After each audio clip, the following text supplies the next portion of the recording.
ये लिखा हुआ है known digits in a value है ना आर कॉल्ड या नोन। बेटा कॉल्ड या नोन ग्रामर में की बात होती है, नोन एज या कॉल्ड, ठीक है। सिग्निफिकेंट कहलाए जाते हैं सिग्निफिकेंट फिगर।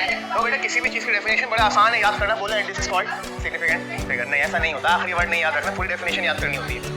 नहीं आई समझ, एक मजाक किया सर पर दिया। हाँ कहता ना कि तो सुनाओ सिग्निफिकेंट फिगर की डेफिनेशन, तो आप बोलोगे सर मुझे आखिरी का एक वर्ड आता है, वो क्या है आर कॉल्ड सिग्निफिकेंट फिगर, इतना सा आता है। तो ये कोई डेफिनेशन नहीं है।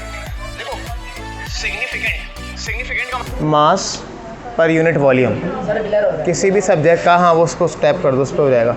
किसी भी ऑब्जेक्ट का मास और उसके वॉल्यूम का रेशो, कितनी क्वांटिटी में कितने वॉल्यूम में कितना मास मौजूद है, उसका रेशो ही क्या कहलाता है, उसकी डेंसिटी। अगर वॉल्यूम फिक्स हो और मास ज़्यादा हो जाए तो मैं बोलूँगा डेंसिटी ज़्यादा हो गई, और वॉल्यूम भी फिक्स हो और मास कम हो जाए तो बोलूँगा डेंसिटी कम हो गई। तो डेंसिटी का फॉर्मूला है मास अपॉन वॉल्यूम। डेंसिटी का फॉर्मूला क्या था, rho equal to M upon V, सही। तो इसका न्यूमेरिकल करना है हमने, जो कि आपको मिलेगा, एग्जाम्पल है work example 4 page number 21।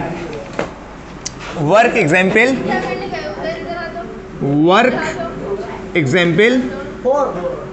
Four page 21, ठीक है भाई। देखो न्यूमेरिकल जब करते हैं तो हम सबसे पहले आपने क्या बनाना होता है, डेटा में जो हमें गिवन होता है, जो बताया हुआ होता है वो लिखते हैं, और जो रिक्वायर्ड होता है, जो मालूम करना होता है वो लिखते हैं। फिर सॉल्यूशन की हेडिंग बनाते हैं और फिर लिखते हैं फॉर्मूला, जो फॉर्मूला हमें लगाना हो, ठीक है। अच्छा, जब आप डेटा बनाते हैं तो पूरे डेटा बनाने का 1 मार्क होता है। 3 मार्क का न्यूमेरिकल है तो सिर्फ डेटा बनाने का क्या होगा, 1 मार्क। फॉर्मूला सही लिख देंगे तो 1.5 हो जाएगा, यानी आधे मार्क का। फॉर्मूले में वैल्यू पुट कर देंगे तो 2 मार्क हो गए। अच्छा, फिर कैलकुलेशन करेंगे, कैलकुलेशन करके एक आंसर आएगा, कैलकुलेशन करने का आधा नंबर, कितने हो गए, 2.5। फिर फाइनली आप अपना आंसर लिखेंगे, आंसर विथ यूनिट आधा नंबर का, तो पूरे 3 मार्क का नंबर। अगर आपने आंसर सही लिखा, यूनिट नहीं लिखा, आंसर सही लिखा, यूनिट नहीं लिखा, तो आधा नंबर नहीं मिलेगा, 2.5 नंबर ही मिलेंगे, सही है। तो स्टेप यानी जितना करोगे उतने नंबर मिलते हैं। लेकिन थ्योरी में ऐसा होता है कि थ्योरी में अगर आपने पूरे जुमला लिख दिया और बीच में कोई ऐसी बात गलत लिख दी कि पूरे मतलब ही बदल गया तो कट जाएगा। तो आपकी कोशिश होनी चाहिए कि जब फिजिक्स का पेपर जब आप अटैम्प्ट करोगे, सेक्शन बी में 8 सवाल करने होंगे जिसमें 6 न्यूमेरिकल होंगे। कितने करने होंगे, 8, है ना। तकरीबन 12 सवाल आएंगे और आपने कितने करने होंगे, 8। उनमें 6 न्यूमेरिकल होंगे। आपकी कोशिश होनी चाहिए कि आप 6 के 6 अटैम्प्ट क्या करो, न्यूमेरिकल, जो कि आपकी प्रैक्टिस पे डिपेंड करेगा, सही है, पूरे साल जो आप चैप्टर में न्यूमेरिकल्स पढ़ोगे। तो सवाल पे आ जाओ, सवाल क्या कह रहा है हमारा, What is the mass of solid iron wrecking ball? Solid यानी ठोस आयरन की एक बॉल है, और यहाँ एक वर्ड रैकिंग आ रहा है। रैकिंग या रैकेज बेसिकली किसी ऑब्जेक्ट के टूटे हुए हिस्सों को बोलते हैं। रैकेज का एक वर्ड आता है, रैकेज के उसका टूटे हुए हिस्से, पार्ट्स जो ब्रेक हुए हो, लेकिन यहाँ शायद उससे कोई मुंसलिक वर्ड नहीं बन रहा। आप इसको यूँ कंसीडर कर लें कि ये क्या है, एक आयरन की बॉल है, ठीक है। अच्छा देखिए, एक आयरन की बॉल हो और मिसाल के तौर पे उसी साइज़ की रबड़ की बॉल हो, सेम साइज़, देखो सेम साइज़, ये आयरन बॉल और ये रबड़ बॉल, बताओ कौन सी हैवी होगी, जबकि दोनों का साइज़ सेम है। साइज़ का मतलब है दोनों का वॉल्यूम एक है, लेकिन किसी एक के अंदर मास की तादाद ज़्यादा कह लें, है ना। तो अब जो ज़्यादा, जिसका मास हैवी होगा दूसरे से, यानी जिसमें मास की तादाद ज़्यादा होगी, बज़ाहिर देखो ना वॉल्यूम तो एक जैसा है ना, साइज एक जैसा है, लेकिन जो हैवी है उसकी डेंसिटी ज़्यादा है, जो हल्का है उसकी डेंसिटी कम है ना। तो हमारे पास एक आयरन की लोहे की बॉल है, जिसका हमें क्या मालूम करना है, हमें मालूम करना है क्या मालूम करना है, मास मालूम करना है, सही है, ऑफ रेडियस, और जिस बॉल का रेडियस कितना है, 18। अच्छा, रेडियस के लिए सिंबल क्या है, स्मॉल r, 18 सेंटीमीटर। कोई भी यूनिट आप सेंटीमीटर में नहीं इस्तेमाल करेंगे बल्कि मीटर में इस्तेमाल करेंगे। देखो लंबाई जो होती है ना, लेंथ, हाइट, या यहाँ पे वर्ड क्या आ रहा है, रेडियस या डायामीटर का वर्ड आ जाए, इनके यूनिट्स किस में लिए जाएंगे, मीटर। अगर सेंटीमीटर में होगा ना तो 100 से डिवाइड करके कहाँ पे आ जाएंगे, मीटर में। तो क्या करेंगे, 100 से डिवाइड करेंगे कैलकुलेटर में, तो इसका आंसर आएगा 0.18 मीटर। ठीक है भाई, हमने क्या करा, हमने इसको 100 से डिवाइड क्यों करा, तमाम यूनिट्स SI सिस्टम में फॉलो होते हैं, इंटरनेशनल सिस्टम के अंदर। तो अच्छा, लेंथ के बहुत सारे यूनिट हैं, सेंटीमीटर है, इंच है, यार्ड है, फुट है, लेकिन हम किस में कन्वर्ट कर देंगे उसको, मीटर के अंदर। ऐसा यूनिट में कौन है, मीटर है, जो आपने स्टैंडर्ड ऑफ लेंथ याद करा है, मीटर की डेफिनेशन। अब सवाल ये कि यहाँ रेडियस क्यों आ रहा है। जब हम बात करेंगे बॉल की, यानी स्फेयर की, छर्रे की, जिसको छर्रा भी कहते हैं, छर्रा आपने देखा होगा, बॉल होती है, स्फेयर होता है, ये जिसको आप कंचा भी कहते हैं, कंचे खेलते थे बचपन में, अभी भी खेलते होंगे कंचे। कंचा कैसा होता है, बॉल होती है ना गोल, जो चीज़ गोलाई में है ना उसका पाया जाता है रेडियस। क्या, अब देखो, अब अगर ये एक बॉल है तो बेटा इसका हाफ करो, ये जो हाफ लेंथ है ना एक एंड से दूसरे एंड पे, इसको कहते हैं डायामीटर। डायामीटर, असल में डाय का वर्ड 2 के लिए होता है, यहाँ डायामीटर क्या है, डायामीटर वो है जो इस बॉल को 2 हिस्सों में, डाय का मतलब 2 होता है, ये डायामीटर का मतलब क्या है, ये आपकी जो बॉल है वो कितने हिस्सों में तकसीम हो गई, जैसे आपने केक को काटा 2 हिस्सों में तो हाफ हो गया ना, तो ये जो हाफ बीच की लाइन है वो क्या है, वो है डायामीटर। क्या है, फिर आपने उसके एक और लाइन खींच के 4 हिस्से कर दिए, यानी एक केक के 4 पीस कर दिए। अब 4 पीस करने में वो जो एक छोटा वाला पीस है ना, ऐसा ये वाला पीस, इसमें जो ये वाला साइज आ रहा है, ये वाला साइज, इस साइज को बोलते हैं क्या, रेडियस। क्या बोलते हैं, अच्छा रेडियस फिर क्या होता है, डायमीटर का भी आधा होता है। अभी देखो, अब यहाँ से लेके ये क्या था, डायमीटर, इस डायमीटर का आधा कर दो तो ये वाला हिस्सा, इसी को क्या बोलते हैं, हाँ इसी को क्या बोलते हैं। तो आप रफ में ऐसे नोट कर लेंगे कि half of diameter is called radius. मतलब कहीं पेंसिल से ऊपर नीचे, कहीं डेटा में आगे पीछे लिख लें अपनी समझ के लिए कि रेडियस क्या होता है, half of a diameter is called radius. ये आपसे कहीं पूछ सकता है कि भाई half of diameter is called radius. अच्छा, हाफ ऑफ सर्किल, एक सर्किल का हाफ करो तो वो होगा डायमीटर, और डायमीटर का हाफ करो वो होगा रेडियस होगा। रेडियस का फिलहाल हाफ नहीं करेंगे, तो रेडियस का ही हाफ हो, कोई नई, उसके लिए कोई नई टर्म नहीं, कोई नई टर्म नहीं, बस यहीं तक टर्म हमारी रुक जाती है। सर्किल का आधा, डायमीटर का आधा, बस उसके बाद कोई टर्म हम यहाँ इस्तेमाल नहीं करते। ठीक है, अच्छा अब देखो ये क्या था, 0.18 मीटर। क्या क्या आ गया, मास और रेडियस। अब क्या कह रहा आगे, सर अगर बॉल के 6 पीस हो जाए क्या करेंगे उसका?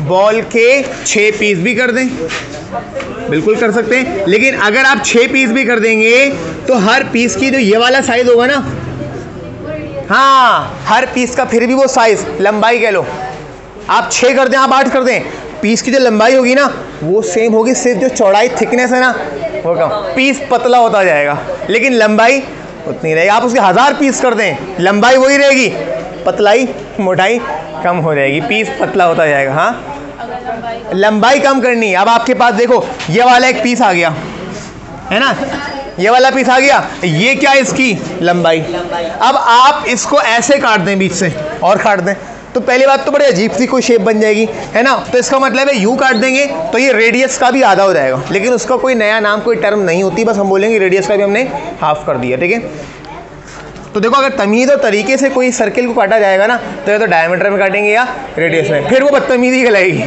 फिर वो बदतमीज़ी कहलाएगी, वो जहालत कहलाएगी, इस तरह से केक को उठा उठा के खाओ अगर है तो वो गलत तरीका है। अच्छा अब मास आ गया और रेडियस आ गया।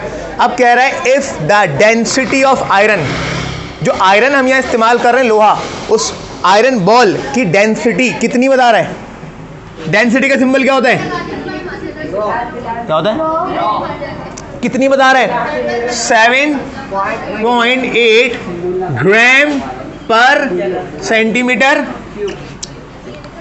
अच्छा, आपको याद होगा डेंसिटी का फॉर्मूला क्या बताया था, मास अपॉन वॉल्यूम। ये अभी मैं समझाने के लिए रफ में नोट करवा रहा हूँ। देखो, मास का यूनिट आपको मैंने समझाया था कि मास का यूनिट किलोग्राम होता है। क्या होता है? क्या होता है? किलोग्राम। तो क्या आना चाहिए इधर? केजी। वॉल्यूम का unit SI unit, international unit क्या होता है? Cubic metre. क्या होता है ना? इसका मतलब है एम की पावर क्या होनी चाहिए? 3। यहाँ क्या लिखा हुआ है? ग्राम पर cubic centimetre. This is not SI unit. ये एसआई यूनिट, तो इसको कन्वर्ट करना है किस में? किलोग्राम पर क्यूबिक मीटर में। तो उसको कन्वर्ट करने के लिए अब आप क्या करेंगे? इसको देखें, यहाँ समझना, मैं आपको पहले भी शायद बताया था या नहीं बताया हो, तो ये बात भी यहाँ साइड में यहाँ नोट कर लेना कि जब आप ग्राम से कहाँ पर आएंगे? ग्राम से आएंगे कहाँ? ये बात स्क्रीन पर आ रही, देखना जरा, ये वाली बात जो मैं लिख रहा हूँ, चेक करो। सही, ग्राम से किलोग्राम में आएंगे तो क्या करना है? डिवाइड करना है बाय, ये बात लाजमी नोट करना, आगे बहुत काम है कि ग्राम से कहाँ आना हो? किलोग्राम में। तो आपने दी गई वैल्यू को क्या करना है? हजार से क्या करना है? डिवाइड करना है। सही है ना? 1000 से डिवाइड। अच्छा, अब दूसरी बात, नीचे क्या लिखा है? अगर आपको सेंटीमीटर से कहाँ आना हो? मीटर में, तो डिवाइड करेंगे 100 से। 100 ये तो पहले भी कर चुके हैं। सेंटीमीटर से मीटर में आना होगा तो 100 से डिवाइड करेंगे, और ग्राम से किलोग्राम में आना होगा तो 1000 से डिवाइड करेंगे। तो आएंगे कैसे आएंगे? बता रहा हूँ ना, सबर करो। देखो, पहले थोड़ा सा इसको मैं डिटेल में बता रहा हूँ, फिर इसका डायरेक्ट तरीका बता दूंगा। आपने ज़्यादा परेशान होने वाली बात इसमें नहीं है। देखो, अभी फिलहाल यहाँ तक लिख लिया, अब आगे अभी नोट नहीं करना, जब मैं कहूँ जब नोट करना, अभी यहाँ समझो।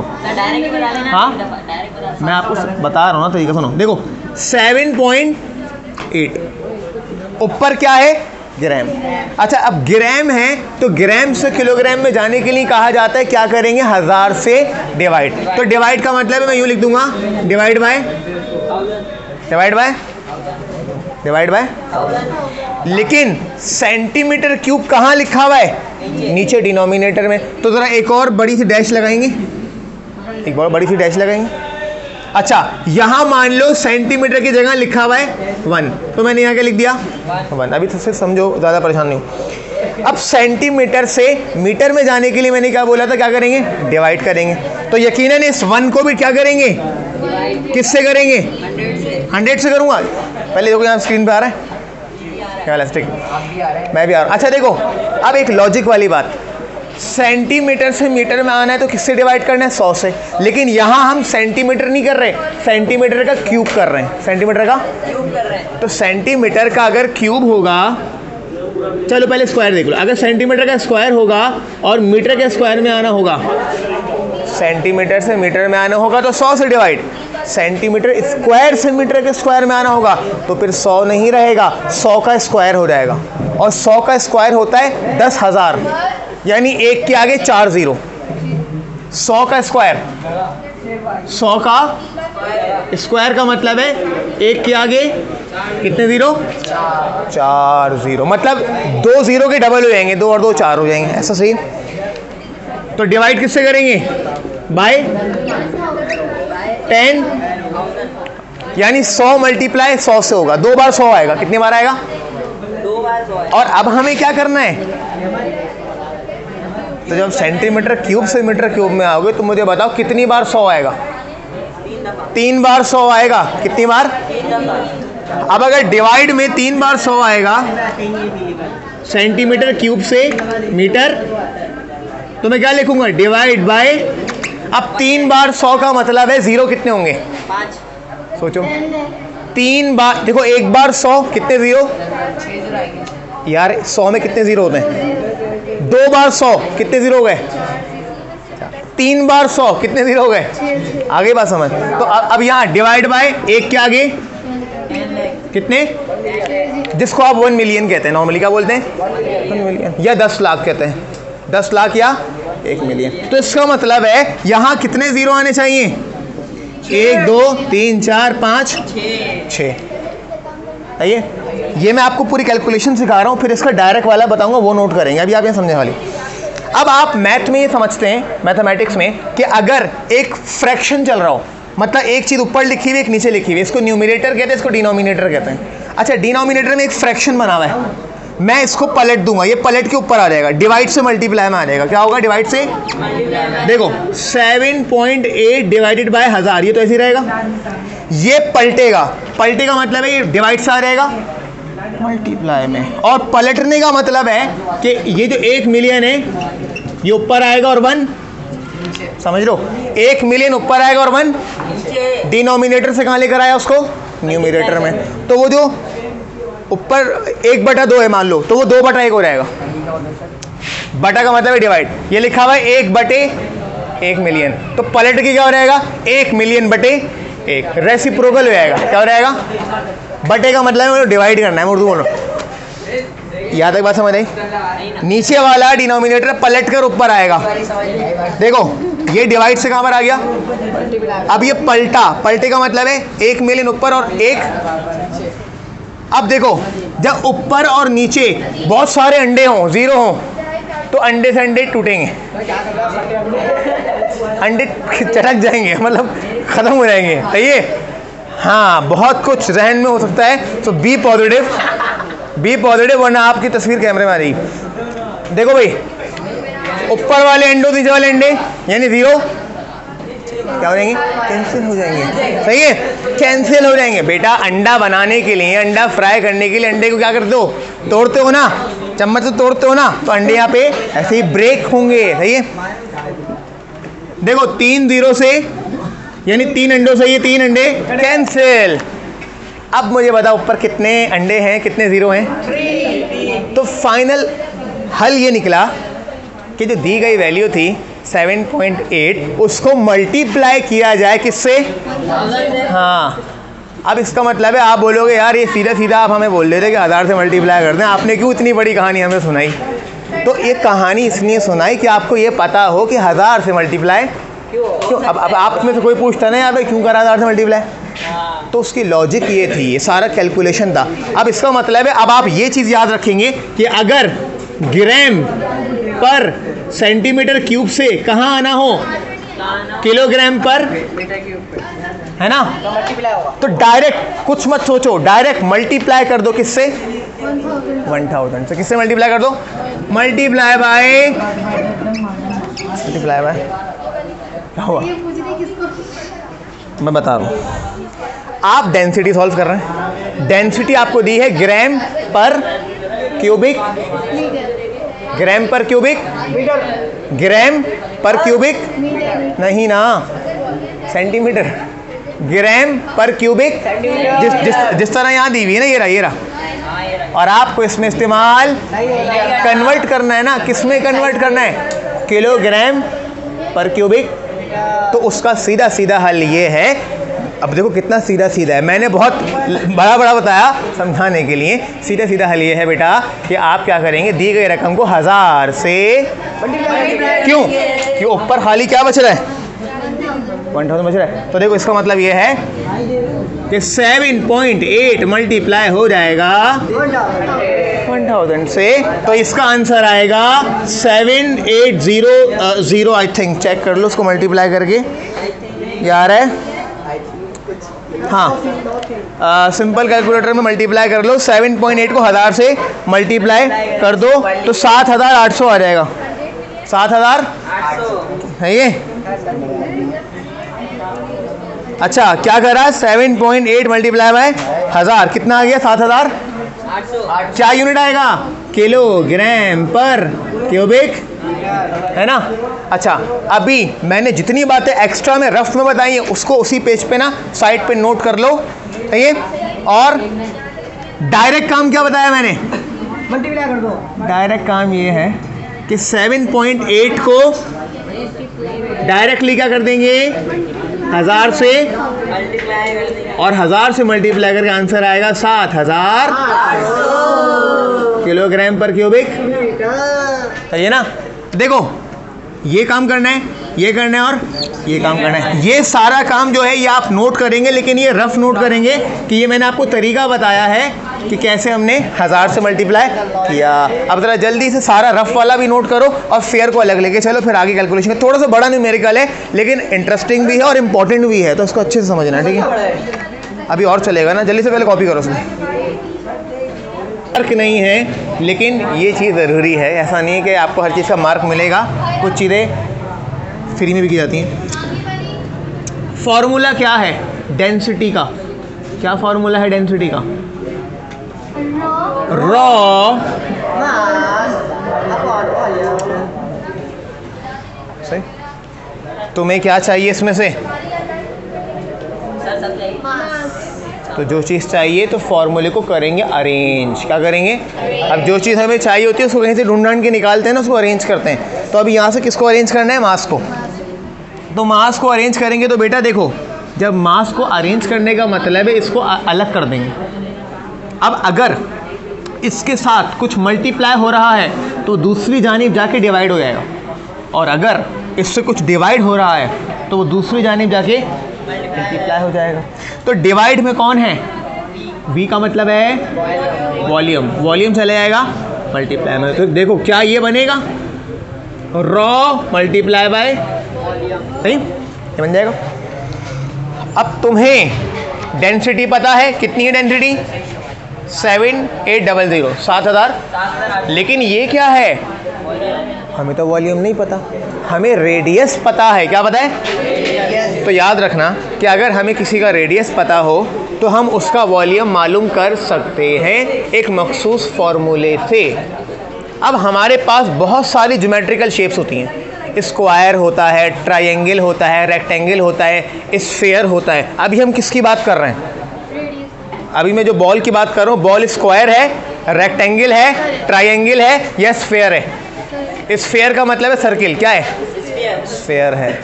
तो यहाँ हम बात करेंगे वॉल्यूम ऑफ स्फीयर। तो मैं ज़रा यहाँ लिखूँगा, पहले मैं इसको एक नाम दे रहा हूँ 1, यानी अब इसको यहाँ छोड़ रहे हैं, थोड़ा सा काम बाकी है। वो काम क्या है? वॉल्यूम निकालना है। क्या निकालना है? वॉल्यूम निकालना। तो मैं लिखूँगा क्या? फॉर, और फिर आपको ये बताया जाएगा कि वॉल्यूम का फॉर्मूला मैं यहाँ पे अच्छा ब्रैकेट में लिख देंगे फॉर स्फीयर, क्योंकि बॉल एक स्फीयर होती है। हर ऑब्जेक्ट का वॉल्यूम का फॉर्मूला अलग होता है। तो हम किसका लिख रहे हैं? स्फीयर का। क्या होगा? 4/3 पाई r क्यूब। अब इसमें देखो ये क्या है? 4/3। ये तो r का मतलब है रेडियस, और इस पे पावर कितनी आ रही है? 3, क्योंकि वॉल्यूम में 3 आना चाहिए। वॉल्यूम क्यूब में होता है, याद रखेंगे।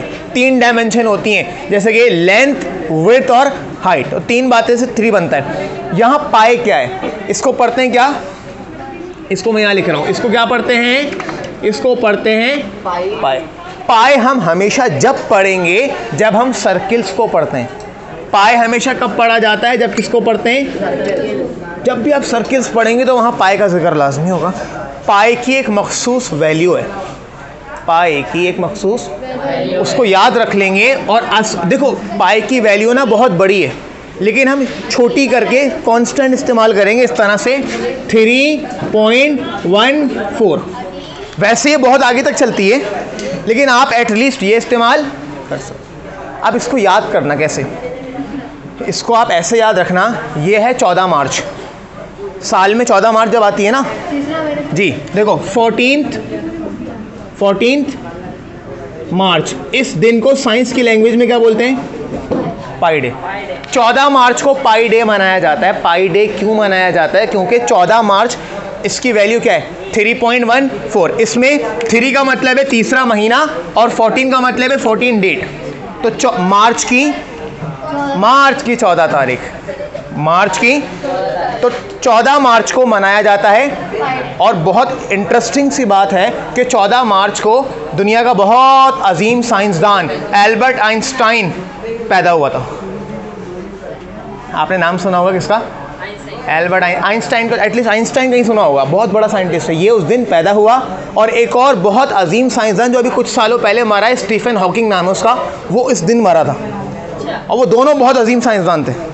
बहुत अजीम साइंसदान। एक इस तारीख को पैदा हुआ था और एक इस तारीख को मर गया। और ये दिन वैसे भी साइंस की हिस्ट्री में बड़ा अजीम माना जाता है, पाई, क्योंकि पाई अगर हमारी ज़िंदगी में ना हो तो हमारी आज जितनी भी टेक्नोलॉजी है वो सब ख़राब हो जाएंगी, क्योंकि जो पहिया हमने बनाया है ना, इस पहिए को बनाने में पाई का बड़ा अहम किरदार। और अगर पहिया नहीं बनता तो आज कोई तरक्की नामुमकिन होती, मतलब मुमकिन नहीं होती, क्योंकि आप देखते हैं हर चीज़ में सबसे अहम चीज़ है ट्रांसपोर्ट।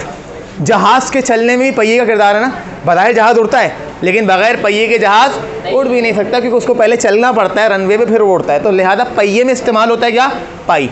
और पाई बहुत अहम वैल्यू है। किस दिन मनाई जाती है, 14 मार्च को। कश्ती में तो नहीं होता ना? कश्ती में पाई नहीं होता, लेकिन आपने मिसाल है, आपने वो स्टीयरिंग होता है गाड़ियों में, स्टीयरिंग की सर्किल, जो चीज़ सर्किल में घूम रही है ना, बाइक का हैंडल कैसे घूम रहा है, सर्किल में घूम रहा है। दरवाज़ा, बाइक का हैंडल ना यूँ रोटेट करता है, रोटेट का मतलब ऊपर से देखो तो सर्किल में घूम रहा है वो। फ्रिज का दरवाज़ा ऐसे खोलोगे यूँ थोड़ी आएगा, यूँ घूमेगा।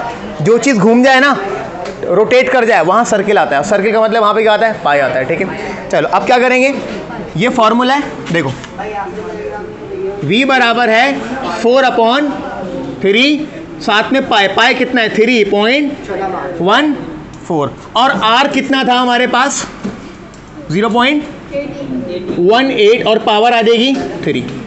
अब आपके पास होगा सादा कैलकुलेटर जो होना चाहिए। अब उसमें क्या करेंगे देखें, सबसे पहले मैं तरीका बता रहा हूँ, तरीका समाज फरमाया होता ना, ईद की नमाज से पहले तरीका बताते हैं, तरीका सुन लें, हैं क्या, ये फॉर्मूला है, ये फॉर्मूला। अब तरीका समाज फरमाएं, सबसे पहले आपने क्या करना है, 0.18 की पावर 3 निकालनी है। इसका मतलब है, देखिए आपके पास होगा सादा कैलकुलेटर, आपने लिखा 0.18, सुनते जाएं, उसको मल्टीप्लाई दोबारा किससे किया 0. फिर दोबारा किया किससे 0. क्यों 3 बार क्यों मल्टीप्लाई करा, पावर क्या आ रही है 3। अब 3 का मतलब वो अपने आप से 3 बार मल्टीप्लाई, जो आंसर आएगा ना उसको फिर दोबारा मल्टीप्लाई किससे करेंगे, उसके बराबर वाले से 3.14, सही है। अच्छा, अब जो आंसर आएगा उसको दोबारा फर्दर फिर मल्टीप्लाई किससे करेंगे, बराबर में क्या लिखा है, देखो जो सारे एक साथ लिखे वो मल्टीप्लाई में किससे मल्टीप्लाई करेंगे, 4 से। अच्छा, अब एक आंसर स्क्रीन पर आ जाएगा। अब फाइनली क्या करेंगे, जो आंसर आया उसको नीचे वाले 3 से डिवाइड, जो नंबर नीचे उससे क्या करते हैं डिवाइड, तो उसको 3 से क्या करेंगे डिवाइड। तो जो अब फाइनल आंसर स्क्रीन पे आया है वो है, आपकी स्क्रीन और मेरी स्क्रीन पे आंसर आया 0.024। अच्छा, ये बहुत बड़ा आंसर आ रहा है, पॉइंट के बाद 2 या 3 डिजिट लिख सकते हैं। यहाँ लिखूंगा मीटर क्यों, क्योंकि वॉल्यूम का यूनिट क्या होता है, मीटर। ये आ गया वॉल्यूम, सही है, यहाँ तक बात समझ आई। दोबारा देख लो, फॉर्मूला, वैल्यू पुट करी, पहले इसको 3 बार मल्टीप्लाई कराया, उसको इससे मल्टीप्लाई कराया, फिर जो आंसर आया उसको 3 से, ये आ गया कौन, वॉल्यूम। अब सबसे आखिरी फाइनल काम क्या है, इस फॉर्मूले को दोबारा उठाएंगे, या क्या फॉर्मूला है, m = ρ मल्टीप्लाई बाय v, सही है। अब फाइनल काम कर रहे हैं, रॉ का आंसर क्या था 7,000, उसको मल्टीप्लाई करना है, वॉल्यूम कितना आया 0.020। यह आखिरी काम है, बस इन दोनों को करना है क्या, मल्टीप्लाई है। तो देखो अब क्या करेंगे, कैलकुलेटर में अपने 7,800 लिखेंगे, मल्टीप्लाई किससे करेंगे 0.024, तो आपके पास आंसर आएगा। बोर्ड पे कैलकुलेटर लेके आए, साइंटिफिक नहीं लेके जाना, सादा कैलकुलेटर लेके जाना, जो आपको मिल जाएगा 150 रुपये का, ठीक है। 187.2 किलोग्राम। अच्छा, बुक में आंसर तकरीबन शायद 190 लिखा हुआ है, आप चेक कर लें कितना है, 187। बेहतरीन, बस यही आंसर है आपका। क्या यूनिट क्या होगा, मास का यूनिट क्या होता है, किलोग्राम। किलोग्राम बेटा, पूरी कहानी हो गई, ग्राम से किलोग्राम में आ गए, सही है। ये आपका मास आ गया। अब सुकून से इसको फेयर कर ले और इस सवाल की 2 से 3 बार रफ प्रैक्टिस करना, सही है, फिर आपका इसका टेस्ट होगा। चलो आज हमारी क्लास यहाँ ख़त्म होती है।